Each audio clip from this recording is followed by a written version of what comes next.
Welcome to Zian Entertainment. Pada 1 Oktober 1965 dini hari, Letnan Jenderal Ahmad Yani ditembak oleh pasukan Cokrobirowo di kediamannya di Bilangan Menteng, Jakarta Pusat. Saat itu, Ahmad Yani menolak untuk dijemput pasukan Cakrabirawa. Viewers, inilah biografi dan kisah Jenderal Ahmad Yani.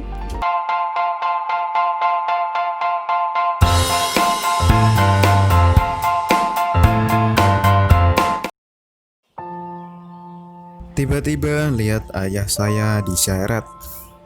Tiba-tiba dengar suara tembakan yang menggelegar. Kata Amelia Ahmad Yani, putri dari Ahmad Yani. Ada 7 peluru yang dilepaskan pasukan Cakrabirawa pada 1 Oktober 1965 pukul 4.35 waktu Indonesia Barat.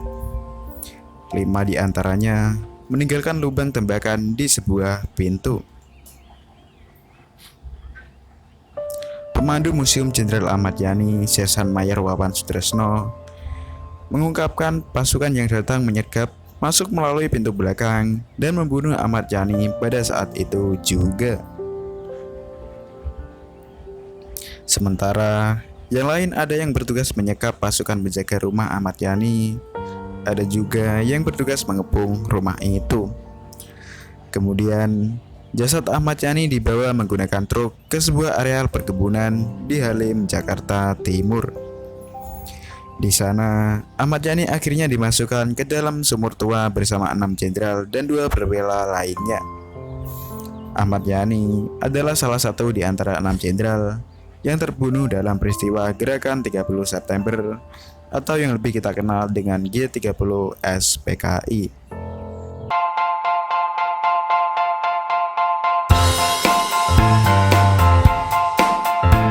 Ahmad Yani lahir di Jenar, Purworejo, Jawa Tengah pada tanggal 19 Juni 1922 di keluarga Wongsorejo. Keluarga yang bekerja di sebuah pabrik gula yang dijalankan oleh pemilik Belanda. Pada tahun 1927, Yani pindah dengan keluarganya ke Batavia, di mana ayahnya kini bekerja untuk Jenderal Belanda. Di Batavia, Yani bekerja melalui jalan pendidikan dasar dan menengah. Pada tahun 1940, Yani meninggalkan sekolah tinggi untuk menjalani wajib militer tentara Hindia Belanda. Ia belajar topografi militer di Malang, Jawa Timur. Tetapi pendidikan ini terganggu oleh kedatangan pasukan Jepang pada tahun 1942. Pada saat yang sama, Yani dan keluarganya pindah kembali ke Jawa Tengah. Setahun setelahnya, pada tahun 1943, ia bergabung dengan tentara yang disponsori oleh Jepang, yaitu PETA atau Pembela Tanah Air, dan menjalani pelatihan lebih lanjut di Magelang. Setelah menyelesaikan pelatihan ini, Yani meminta untuk dilatih sebagai komandan peleton PETA dan dipindahkan ke Bogor, Jawa Barat untuk menerima pelatihan. Setelah selesai, ia dikirim kembali ke Magelang sebagai instruktur.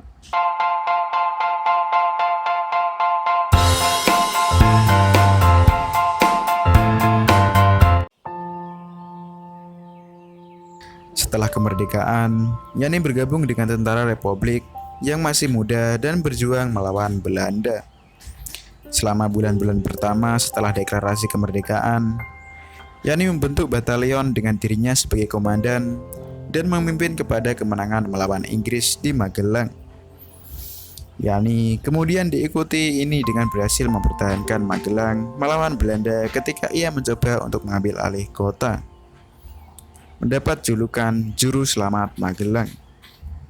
Slot lain yang menunjukkan karir Yani selama periode ini adalah serangan-serangan gerilya yang diluncurkan pada awal 1949 untuk mengalihkan perhatian Belanda sementara Letnan Kolonel Soeharto dipersiapkan untuk serangan umum 1 Maret yang diarahkan pada Yogyakarta. Setelah kemerdekaan Indonesia diakui oleh Belanda, Yani dipindahkan ke Tegal, Jawa Tengah. Pada tahun 1952, ia dipanggil kembali beraksi untuk melawan Darul Islam, yaitu sebuah kelompok berontak yang berusaha untuk mendirikan sebuah teokrasi di Indonesia. Untuk menghadapi kelompok pemberontak ini, Yani membentuk sebuah kelompok pasukan khusus yang disebut The Banteng Riders. Keputusan untuk memanggil Yani dividen dibayar dan selama 3 tahun ke depan. Pasukan Darul Islam di Jawa Tengah itu pun mengalami kekalahan. Pada Desember 1955, Yani berangkat ke Amerika Serikat untuk belajar di Komando dan Staf Umum College Fort Leavenworth, Kansas. Pada tahun 1956, Yani dipindahkan ke Markas Besar Angkatan Darat di Jakarta, di mana ia menjadi anggota staf umum untuk Abdul Haris Nasution. Di Markas Besar Angkatan Darat, Yani menjabat sebagai asisten logistik Kepala Staf Angkatan Darat sebelum menjadi wakil Kepala Staf Angkatan Darat untuk organisasi dan kepegawaian. Pada bulan Agustus tahun 1958, ia memerintahkan operasi 17 Agustus terhadap pemerintahan revolusioner Republik Indonesia, pemberontak di Sumatera Barat. Pasukannya berhasil merebut kembali Padang dan Bukit Tinggi. Dan keberhasilan ini menyebabkan ia dipromosikan menjadi Wakil Kepala Angkatan Darat Kedua, staf pada 1 September 1962.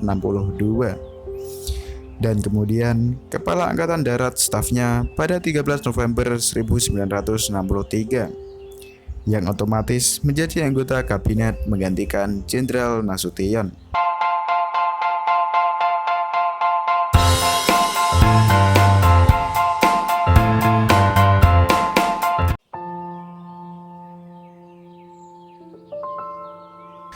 Pada dini hari 1 Oktober 1965, Gerakan 30 September mencoba untuk menculik 7 anggota staf umum Angkatan Darat.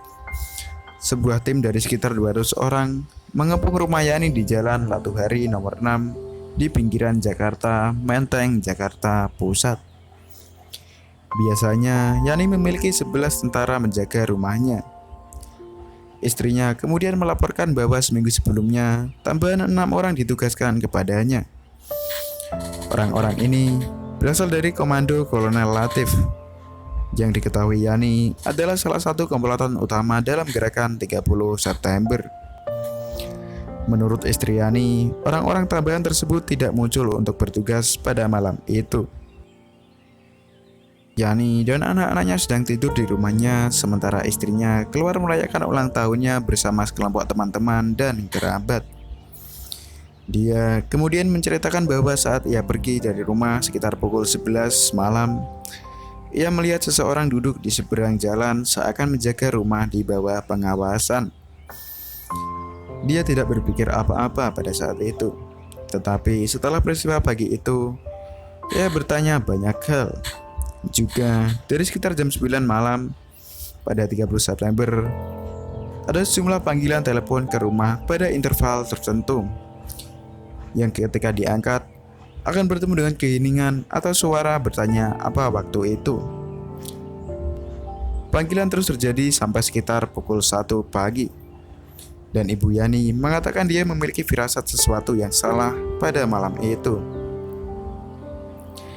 Yani menghabiskan malam dengan beberapa pertemuan.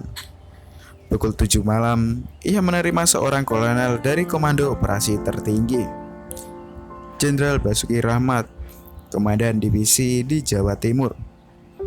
Kemudian tiba dari markasnya di Surabaya, Basuki datang ke Jakarta untuk melaporkan kepada Yani pada keprihatinan tentang meningkatnya aktivitas komunis di Jawa Timur. Memuji laporannya, Yani memintanya untuk menemaninya ke pertemuan keesokan harinya dengan Presiden untuk menyampaikan laporannya. Ketika para penculik datang ke rumah Yani dan mengatakan kepadanya bahwa ia akan dibawa ke hadapan Presiden, ia meminta waktu untuk mandi dan berganti pakaian. Ketika penculik menolak, ia menjadi marah, menampar salah satu prajurit penculik, dan mencoba untuk menutup pintu depan rumahnya. Salah satu penculik kemudian melepaskan tembakan, membunuhnya secara spontan. Tubuhnya dibawa ke lubang buaya di pinggiran Jakarta dan bersama-sama dengan orang-orang dari jenderal yang dibunuh lainnya disembunyikan di sebuah sumur bekas. Tubuh Yani dan orang-orang korban lainnya diangkat pada tanggal 4 Oktober dan semua diberi pemakaman kenegaraan pada hari berikutnya.